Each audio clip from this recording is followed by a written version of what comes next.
नाज़रीन हिन वक्त मां मौजूद हाँ वार्ड नंबर 14 के आज़ाद उम्मीदवार अब्दुल मालिक गोलो साहब सां। अचो तो इलेक्शन के हवाले से उन्हनि सां ॻाल्हि ॿोल कयूं। अस्सलाम वालेकुम। वालेकुम अस्सलाम। अब्दुल मालिक साहब मूंखे इहो ॿुधाइजो त पहिरियों इहो ॿुधाइजो त तव्हां छा इनको पहिरियों भी इलेक्शन में तव्हां कॉम्पीट कयो आहे या इहो तव्हांजो पहिरियों एक्सपीरियंस आहे? बिस्मिल्लाहिर्रहमानिर्रहीम। या कना बुधो या कना सही। मां एक्स गवर्नमेंट सर्वेंट आहियां। मूंखे रिटायर थिए साल थी चुको आहे। ही मुंहिंजो पहिरियों एक्सपीरियंस आहे। पर इन एक्सपीरियंस जे पुठियां ज़्यादतियुनि जी हिकु वॾी दास्तान आहे। गुज़िश्ता 30 सालनि खां वठी असांजो ही वार्ड मोरोसी सियासत जी वर चढ़ियल आहे ऐं पंहिंजो ऐं हिन ख़ासि करे हिन वार्ड जे अधु हिसे जो बल्क ऑफ जेका क्वांटिटी आहे उन जी मां नुमाइंदगी कयां थो ऐं उन जे पुरसोर इसरार ते ई मां इलेक्शन में बीठो आहियां। जी हाँ, उन हवाले सां जेके मां मोरूसी सियासत जी जेका ट्रेंड आहे उनखे कोशिशि कंदुसि त मां उनखे थोरो झोल हणां। जी हाँ, मूंखे इहो ॿुधाइजो त तव्हां बहसीत आज़ाद उम्मीदवार इलेक्शन विढ़ो पिया त कंहिं पार्टी प्लेटफॉर्म खां तव्हां छो इलेक्शन नथा विढ़ो? आज़ाद उम्मीदवार बहसीत आज़ाद उम्मीदवार तव्हां छो डिसाइड कयो? इन ॻाल्हि खां अॼुकल्ह सोशल मीडिया जो दौरु लाला तव्हां सम्झी सघो था त हिन वक़्तु मां तॾहिं वरी उहा ई ॻाल्हि कयां थो त असांजो सिंध फ्यूडलिज़म जे वर चढ़ियल आहे। असां वटि वॾेरनि ऐं मुर्शिदनि जी जेका सियासत आहे उन में उम्मीदवार फाथल आहिनि। ख़ासि करे पार्टियूं बीडी इलेक्शन जी ॻाल्हि कयूं थो उन्हनि ई उम्मीदवारनि खे चूंडनि थियूं जंहिंजो पंहिंजो पर्सनल वोट घणो आहे। पर उन जे पुठियां उन जे बरक्स इहो न ॾिसंदियूं त उन्हनि जा जेके चूंडियल नुमाइंदा आहिनि उन्हनि जी पंहिंजी ज़ाती हैसियत खणी वोटनि जे हिसाब सां उनजी हूंदी।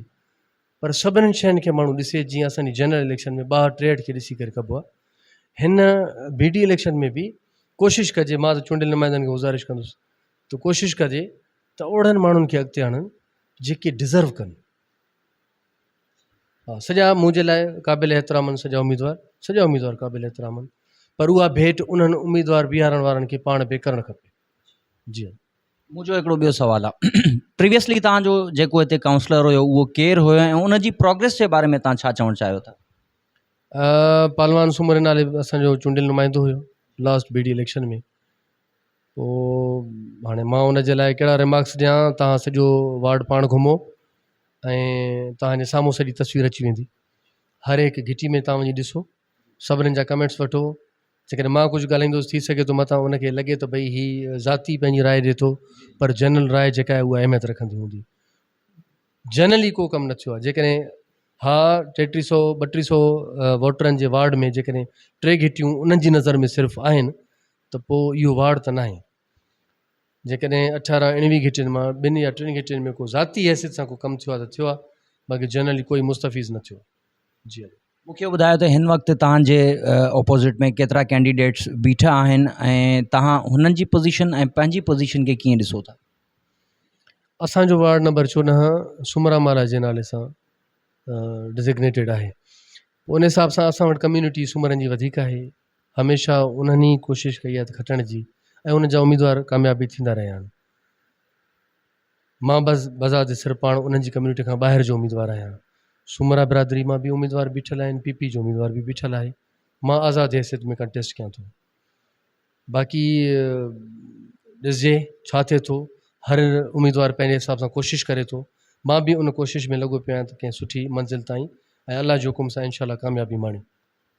अच्छा, आख़िर में मुंहिंजो तव्हां को सुवाल इहो आहे त अगरि तव्हां इलेक्शन खटे करे अचो था त पोइ तव्हां पंहिंजे वार्ड में अहिड़ा कहिड़ा तरक़ियाती कमु कंदव जेके तव्हां कीअं पंहिंजे माण्हुनि खे जेको आहे वार्ड जे माण्हुनि खे फैसिलिटेट कंदव? अॼुकल्ह शहूर घणो आहे त तव्हां सम्झी सघो था। जेका डिजिटल मीडिया जो दौरु आहे, सोशल मीडिया आहे, सभु वटि घर में न हुजे बि खीसे में उन वटि सॼी इलेक्ट्रॉनिक्स मीडिया मौजूदु आहे। उन हिसाब सां कोई सच खे नथो लिकाए सघे।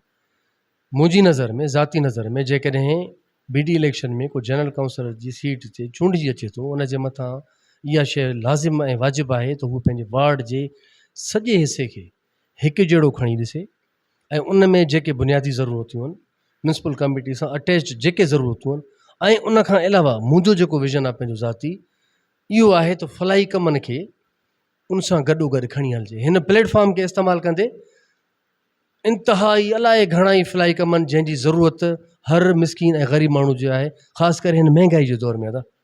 मुंहिंजो पंहिंजो ज़ाती विज़न इहो आहे त फलाई कमनि खे घणी फ़ोकियत ॾींदुसि ऐं जेको मुंहिंजे वस में हूंदो एज़ अ जनरल काउंसलर, जेकॾहिं अल्लाह पाक मूंखे नवाज़े थो कामयाबी सां, त मां पंहिंजे वसां कोन घटाईंदुसि। जी, थैंक यू वेरी मच। नाज़रीन, तव्हां वार्ड नंबर 14 जो उम्मीदवार अब्दुल मालिक गोलो साहब जूं ॻाल्हियूं ॿुधियूं। हुननि इहा ॻाल्हि कई त अगरचे मां इलेक्शन खटे करे अचां थो त मां वधि खां वधि पंहिंजे इलाइक़े वासियुनि जी ख़िदमत कंदुसि, जेको मूंखे थी सघंदो मां उन्हनि जे लाइ उहा फैसिलिटीज़ उन्हनि खे जेको आहे प्रोवाइड कंदुसि। कैमरामैन सलीम गोलो सां गॾु आबिद अली मंगरो, जैकब न्यूज़, जैकबाबाद।